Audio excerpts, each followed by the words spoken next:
नमस्कार साथियों, स्वागत है सिलेक्शन गुरुजी ऑनलाइन यूट्यूब चैनल पर। और हम इस सेशन में डिस्कस कर रहे हैं आपके साथ SSC GD previous year question analysis.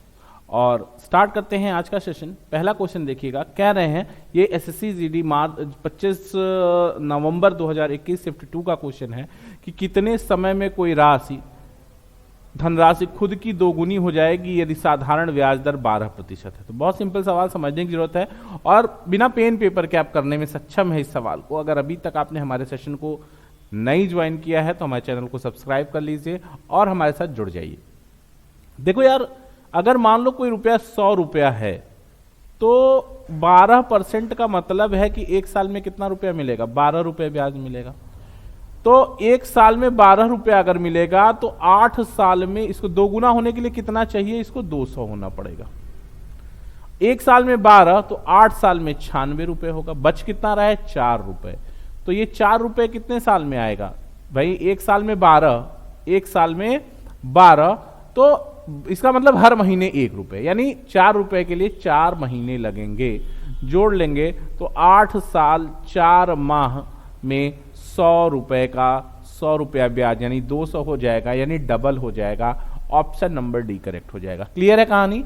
अगला क्वेश्चन है, अमरनाथ 22,500 धनराशि निवेश करता है तब कितनी साधारण ब्याज दर पर तब कितनी साधारण ब्याज दर पर 4 वर्षों में 28,800 प्राप्त करेगा। ब्याज की दर पूछी जा रही है आपसे। 22,500 का निवेश हुआ है, 28,800 अमाउंट हो गया है यानी मिश्रधन हो गया है, तो ब्याज कितना हो जाएगा? 28,800। इसमें से 22,500 घटा दो आप तो सीधा सीधा दिख रहा है कि 300 यहां मिलेगा और 6,300 ये ब्याज हो गया।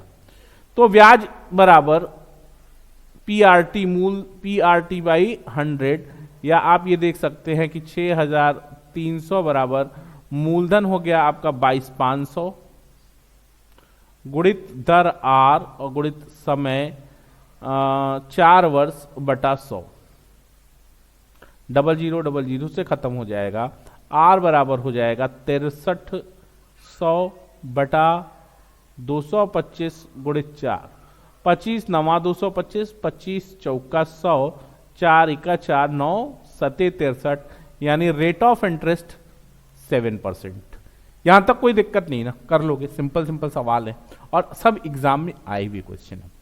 अगला सवाल ध्यान देना, यदि 8% वार्षिक की दर से 2 वर्ष के लिए उधार दी गई एक निश्चित धनराशि पर साधारण ब्याज और चक्रवृद्धि ब्याज का अंतर साधारण ब्याज और चक्रवृद्धि ब्याज आधार पर गणना किए गए चक्रवृद्धि ब्याज के बीच का अंतर 500 रुपए है, तो उधार दी गई धनराशि क्या है? आपको पता है 2 साल के चक्रवृद्धि ब्याज और साधारण ब्याज के अंतर का फार्मूला क्या होता है?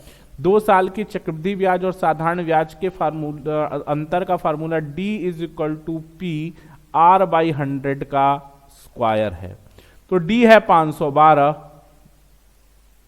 और P बराबर P निकालना ही है। R पता है 8/100 गुणित 8/100। 8 से काटोगे 512 64 बार, फिर 8 से काट दोगे ये 8 बार, ये 8 का क्यूब ही है। ठीक है, तो P बराबर हो जाएगा 80,000। मूलधन कितना होगा? 80,000 रुपए। ठीक है, मूलधन आपको मिल जाएगा 80,000 रुपए का। 2 साल के साधारण ब्याज और चक्रवृद्धि ब्याज का अंतर 512 रुपए होगा। क्लियर है कहानी? अगला सवाल ध्यान देना, चक्रवृद्धि ब्याज पर एक धनराशि 2 वर्ष में 2809 और 3 वर्ष में 2977.54 हो जाती है। प्रति वर्ष की दर प्रतिशत है। ध्यान से समझना, कोई राशि 3 साल में 2977.54, देखो क्या कह रहे हैं, कोई राशि 3 साल में किसी चक्रवृद्धि ब्याज दर पर 3 साल में 2977.54 और 2 साल में 2809 हो जाती है। यानी एक साल का जो ब्याज है वो क्या है? वो ब्याज है 0.54। 17 में से 9 जाएगा 8 और ये 6 और 168.54, यानी 2809 रुपए जो मूलधन है उसका 1 साल का ब्याज ये 168.54 है। तो दर R is equal to 168.54 by मूलधन कितना हो गया 2809 गुणित 100, ये बराबर हो जाएगा 16854 बाई 2809। देखो किससे 6 9 6 54 6 बार कट जाएगा, ये 6% इसका आंसर आ जाएगा।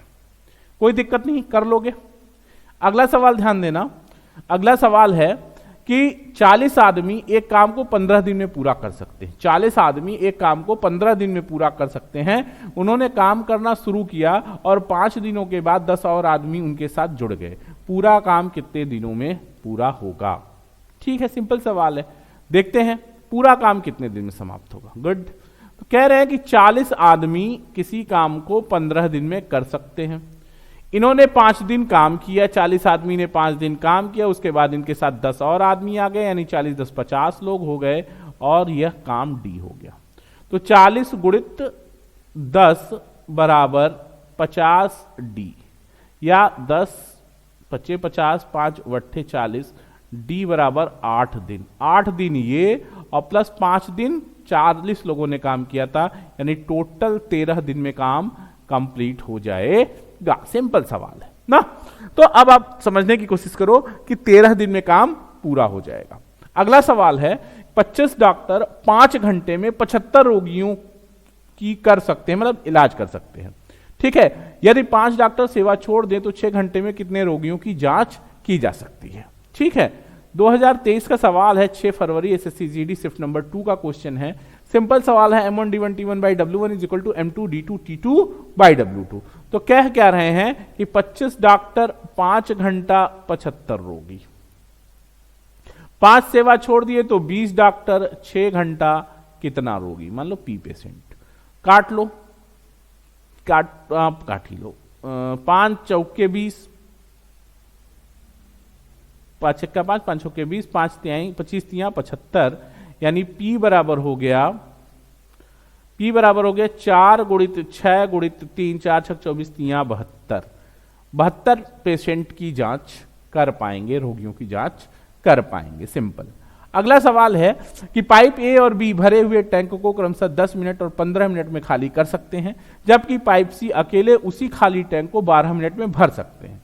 जब टैंक पूरी तरह भरा होता है तो ए और बी को 4 मिनट के लिए खोला जाता है और उसके बाद केवल ए को बंद कर दिया जाता है और सी को तुरंत बी के साथ खोल दिया जाता है। अब टैंक को पूरी तरह भरने में कितना समय लगेगा? सिंपल सवाल समझने की कोशिश करो।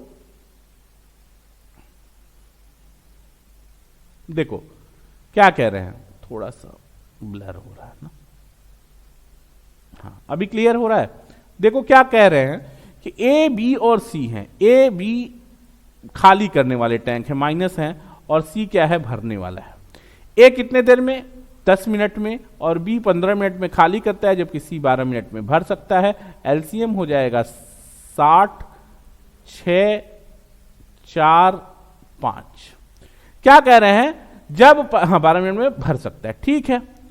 जब टैंक पूरा भरा होता है तो ए और बी को 4 मिनट के लिए खोला जाता है, यानी ये कितना हो गया? 6 4 10, और 4 मिनट के लिए खोला जाता है, यानी -40 हो जाता है पानी। अब क्या कह रहे हैं? बी को बंद कर देते, पाइप ए को बंद कर दिया जाता है, यानी ए बंद हो जाता है और ए को बंद कर दिया जाता है और सी को तुरंत बी के साथ खोल दिया जाता है। ये सी को तुरंत बी के साथ खोल दिया जाता है, यानी बी रनिंग है और सी खोल दिया जाता है, यानी बी 4 भर रहा है और बी 4 खाली कर रहा है और सी 5 भर रहा है, यानी फाइनली 1 घंटे में 1 भर रहा है। बी और सी ये +1 है। कह रहा है पूरी टंकी कितने देर में भर जाएगी? टंकी तो पूरी भरी ही थी, खाली कितनी हो गई थी? 40, और 40 को भरने में अगर हर घंटे में 1 भर रहा है तो 40 भरने में कितना टाइम लगेगा? 40 घंटा। 40 हाँ सब मिनट का सवाल है, 40 मिनट में टंकी भर जाएगी। बात समझ रहे हो ना? पहले क्या हुआ कि पूरी टंकी भरी थी, ए और बी को खोला जाता है, तो ए और बी दोनों मिलके एक साथ 1 मिनट में 6 4 10 खाली करते हैं, 4 मिनट में 40 खाली कर दिया। अब ए को बंद किया जा रहा है, बी और सी रनिंग है। बी को खोला, बी के ए को बंद किया जाता है और तुरंत बी के साथ सी को खोल दिया जाता है, यानी +1 हो जाता है। एक हर घंटे में एक भर रहा है और खाली 40 हुआ तो 40 मिनट में भर जाएगा। अगला सवाल है कि किसी पूल में 3 नल है। पूल को भरने में पहले नल को 3 दिन, दूसरे नल को 2 दिन और तीसरे नल को 18 घंटे लगते हैं। तीनों नल एक साथ खोल दिए जाएं, 8 घंटे बाद दूसरा नल बंद कर दिया जाता है, तो पूल कितने देर में समय में पूर्णतः भर जाएगा? एसएससी एमटीएस 2000 का सवाल है। माना जा रहा है कि इस तरह का सवाल है कि एसएससी जीडी में पूछा जा सकता है।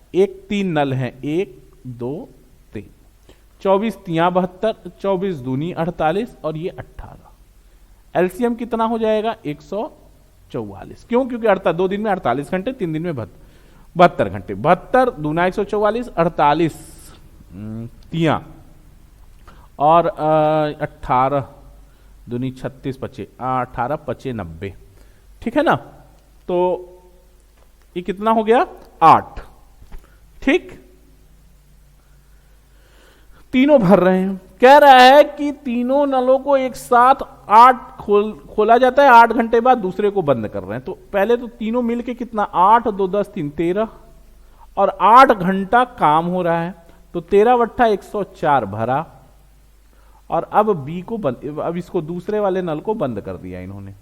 कह रहे हैं कि दूसरे वाले को बंद कर दो, तो कितना भरा? तो अभी कितना काम बाकी रह गया? 144 माइनस 104 बराबर 40 काम बाकी रह गया।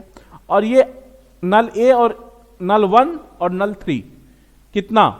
1 घंटे में 10 काम करेंगे, तो 40 काम करने में कितना समय लगेगा? 40 बटा 10 4 घंटा, यानी कुल 4 घंटा लगेगा। यानी कुल 8 घंटा उधर चला और 4 घंटा इधर, तो 8 + 4 बराबर 12 घंटे।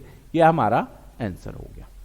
अगला सवाल है कि ए बी और सी एक वृत्ताकार ट्रैक पर दौड़ते हैं।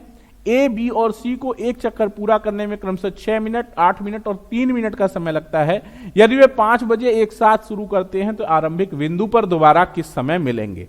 ठीक है, 27 जनवरी 2023 शिफ्ट नंबर 4 का क्वेश्चन है और आसान क्वेश्चन। आप ध्यान से समझिएगा कि वे कोई भी सर्कुलर ट्रैक पर अगर दौड़ रहा है, एक को 6 मिनट लग रहा है, एक को 8 मिनट और एक 3 मिनट में पूरा कर ले रहा है, तो एलसीएम हो गया 24। और यही है, 5 बजे अगर शुरू कर रहे हैं तो 5:24 पर ये पुनः मिल लेंगे 24 मिनट बाद। ठीक है, आज सिलेक्शन गुरुजी के SSC GD previous year questions के इस सेशन में, सिलेक्शन बैच में इतना ही। मैथमेटिक्स के सेशन में कल फिर मुलाकात होगी आपसे कुछ और बेहतरीन शानदार सवालों के साथ। देखते रहिए सिलेक्शन गुरुजी ऑनलाइन। जय हिंद, जय भारत।